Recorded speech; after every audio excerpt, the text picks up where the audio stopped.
Brent Bravo stood on the steps of the old, decaying mansion, the cold wind whispering through the trees, carrying with it the scent of decay and something darker. The house loomed before him, a sinister silhouette against the stormy sky. Brent's heart pounded in his chest as he tightened his grip on the flashlight and pushed open the creaking door. It had been a year since the brutal and mysterious death of his family. His wife, Emma, and their 2 children, Lily and Max, had been found slaughtered in their beds. The police were baffled, finding no signs of forced entry or struggle. The only clue was a cryptic note left on the kitchen table. The truth lies within. Determined to uncover the truth, Brent had spent months researching, following every lead, and delving into the mansion's dark history. The mansion, known as Blackwood Manor, had a reputation for being cursed. Over the centuries, it had been the site of numerous tragedies, disappearances, and deaths. Locals whispered about spirits and malevolent entities that dwelled within its walls. As Brent stepped inside, the door slammed shut behind him, sealing him in darkness. He fumbled with the flashlight, casting a shaky beam of light around the foyer. Dust motes danced in the air, and the smell of mildew was overwhelming. The silence was oppressive, broken only by the distant sound of dripping water. He moved cautiously through the mansion, the floorboards creaking under his weight. The walls were adorned with faded, eerie portraits of the Blackwood family, their eyes seeming to follow him as he passed.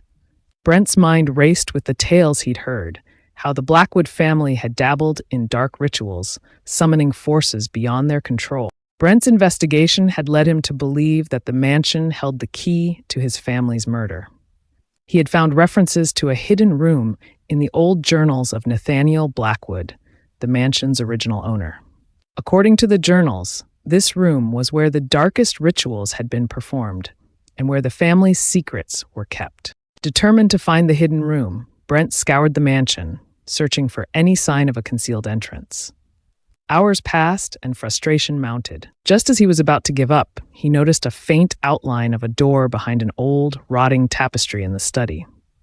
His hands trembled as he pulled the tapestry aside, revealing a hidden door with strange symbols etched into the wood. Brent pushed the door open, revealing a narrow staircase descending into darkness.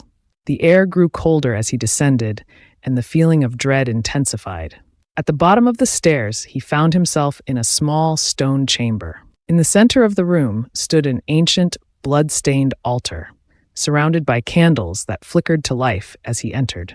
On the altar lay a large, leather-bound book. Brent's breath caught in his throat as he approached it. The book was titled The Blackwood Grimoire. With trembling hands, he opened it, revealing pages filled with cryptic symbols, dark incantations, and detailed descriptions of rituals. As he read, a chilling realization dawned on him.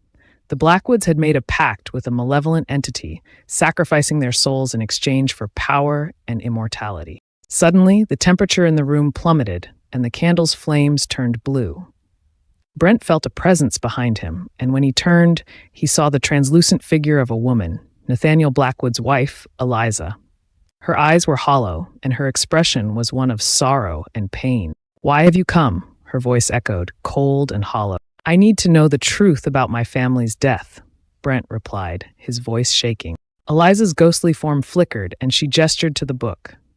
"The truth lies within, but it comes at a price. The entity we summoned is bound to this place. It demands blood, and it claimed your family as part of its pact.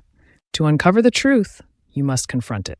Before Brent could react, the room grew darker, and a shadowy figure emerged from the corner. The entity was a mass of darkness, with glowing red eyes and an aura of malevolence.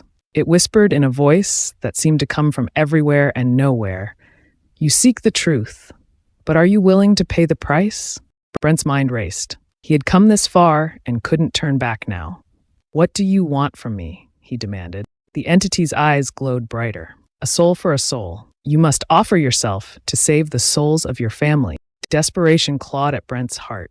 He couldn't bear the thought of his family suffering for eternity. "I'll do it," he said, his voice barely above a whisper. The entity's laughter filled the chamber, and Brent felt a cold hand grip his heart. Pain shot through his body as the entity began to drain his life force. Just as he felt his strength waning, a blinding light filled the room. Eliza's ghostly form intervened, casting the entity back into the shadows. "You have shown courage and love," Eliza said, her voice softening. "Your sacrifice is not needed. The entity's hold on this place can be broken, but you must destroy the grimoire."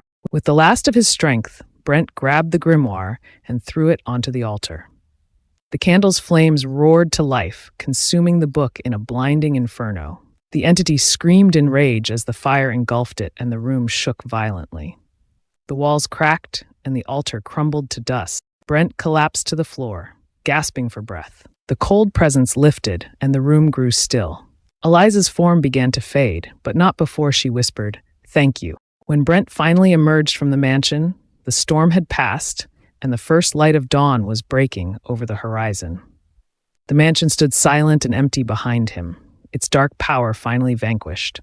Brent knew he had uncovered the truth and avenged his family's death. As he walked away, he felt their presence beside him, a sense of peace and closure settling in his heart. The truth had come at a great cost, but Brent had found the answers he sought and freed the souls trapped by the Blackwood's dark legacy. The mansion would stand as a grim reminder of the horrors that once dwelled within. But for Brent, it was a place where he had finally found peace.